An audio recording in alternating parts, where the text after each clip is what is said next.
Hey guys, I am back. DC here, creator and host of Barside Jive, and welcome to my daily dose of rock music history. Today is Sunday, March 8th, 2020, and you are witnessing my Satisfaction Guaranteed Tour Day 34. Order your Satisfaction Guaranteed Tour gear while they last, BradJensenArt.com. I am coming at you live from the Vocal Studios in North Dallas.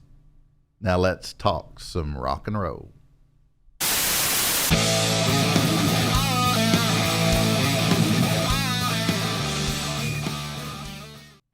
On this day, 1962 was the year the Beatles with Pete Best on drums make their television debut when they play Roy Orbison's Dream Baby on the BBC program Teenager's Turn.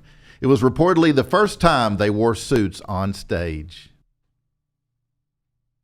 The Beatles, who come on stage now with Paul McCartney taking the vocal lead in what must surely be a Spanish classic, Bésame Mucho. Bésame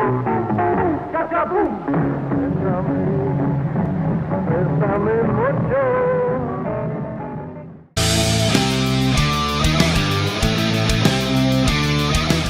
25,000 people attended the funeral for country singer Patsy Cline on this day in 1963, killed 3 days earlier in a plane crash near Camden, Tennessee.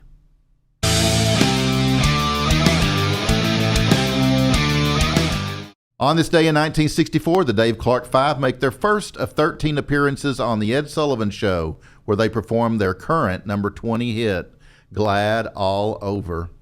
The song would peak at number 6 in America 1 month later.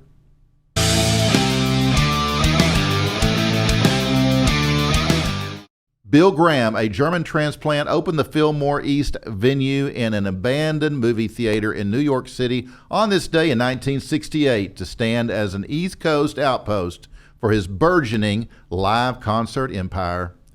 Graham operated a tight ship, demanding nothing less than excellence from his staff and the artists who inhabited his stage. To him, everything was about the fan experience, and he went out of his way to provide the best kind of atmosphere to take in a live performance, from the ornate, hand-rendered posters he printed up to announce the gigs, the lavish psychedelic visuals he commissioned the Joshua Light Show to provide behind the stage, the 35,000-watt, 26-speaker sound system, custom designed by Bill Hanley, and even the barrel of free apples he left out for people departing at the end of the night. No detail was too small for Graham's notice. The opening acts are Albert King and Tim Buckley, along with Big Brother and the Holding Company. For more on the Fillmore East, check my YouTube playlist, DC's Daily Dose of Rock Music History, A Closer Look. Just search Barside Jive Live on YouTube.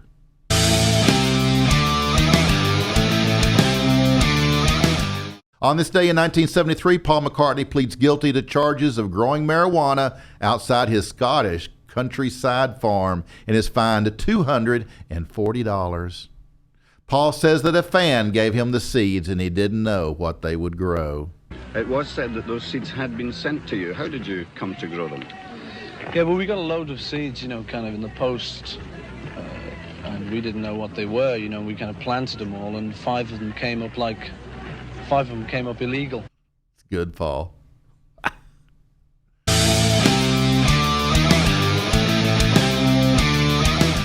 English-born singer, songwriter, and Sandy from Greece, Olivia Newton-John's Have You Never Been Mellow becomes her second Billboard #1 record on this day back in 1975.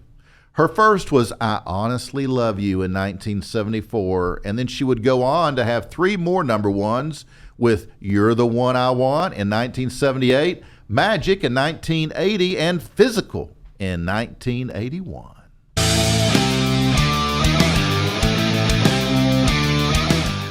On this day, 1975, the New Musical Express announces that the Rolling Stones have chosen Wayne Perkins to replace the recently departed Mick Taylor. 2 weeks later, the Stones themselves will issue a statement saying that Ron Wood will fill the position. Mick Jagger would later say, "No matter how great Wayne Perkins is, he plays very similar to Mick Taylor." The bottom line is, If Wayne Perkins had been born in 1951 in Birmingham, England, instead of Birmingham, Alabama, he might have become a Rolling Stone after gifted soloist Mick Taylor quit the band in late 1974. He still came damn close. We liked Perkins a lot, Stones guitarist Keith Richards wrote in his riveting 2010 memoir, Life. He was a lovely player, same style, which wouldn't have ricocheted against what Mick Taylor was doing. Very melodic, very well played stuff.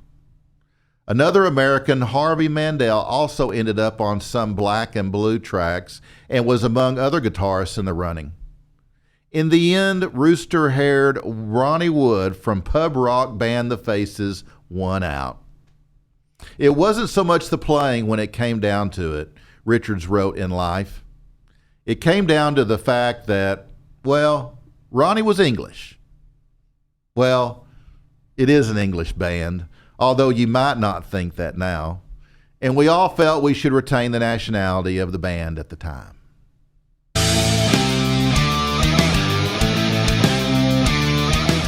Former Spooky Tooth singer Gary Wright is awarded a gold record for Dreamweaver on this day in 1976.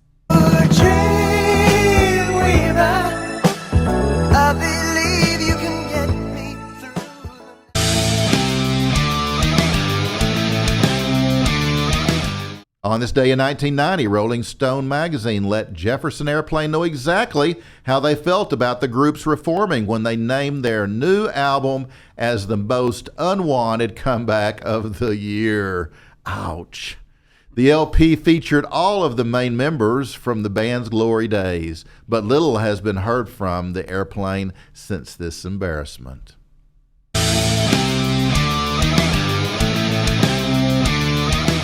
Lou Soloff, the trumpeter who played the memorable solo on the album version of Blood, Sweat, and Tears' Spinning Wheel, died following a heart attack at the age of 71 on this day in 2015.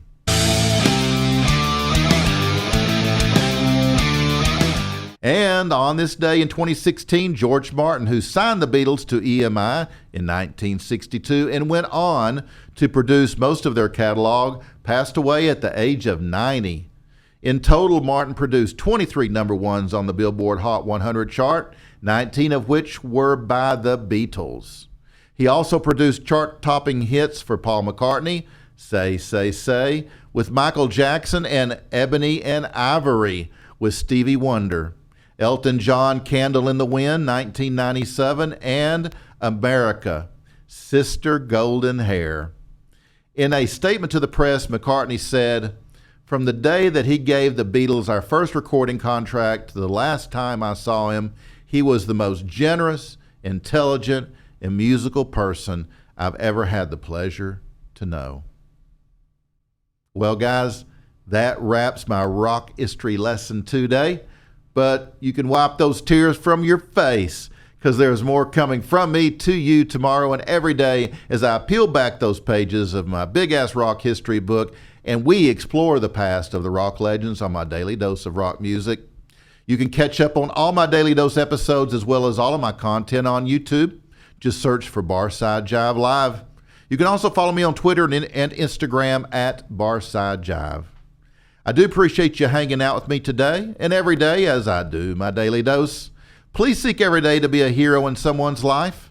Now, guys, I will see you soon. In the meantime, peace, love, and rock and roll.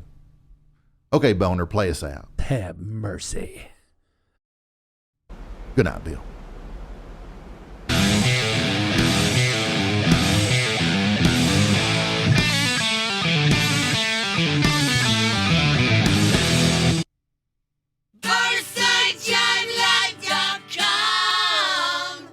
That's BarsideJiveLive.com.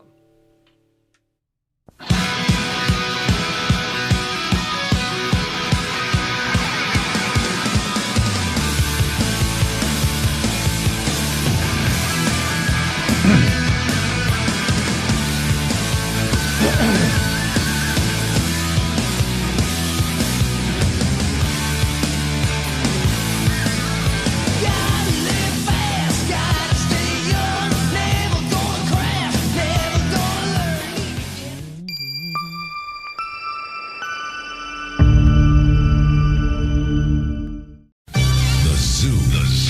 You rock for the senses. For the senses. For the senses. For the senses. Lows that evolve into highs that pierce. Feel the rock on 98.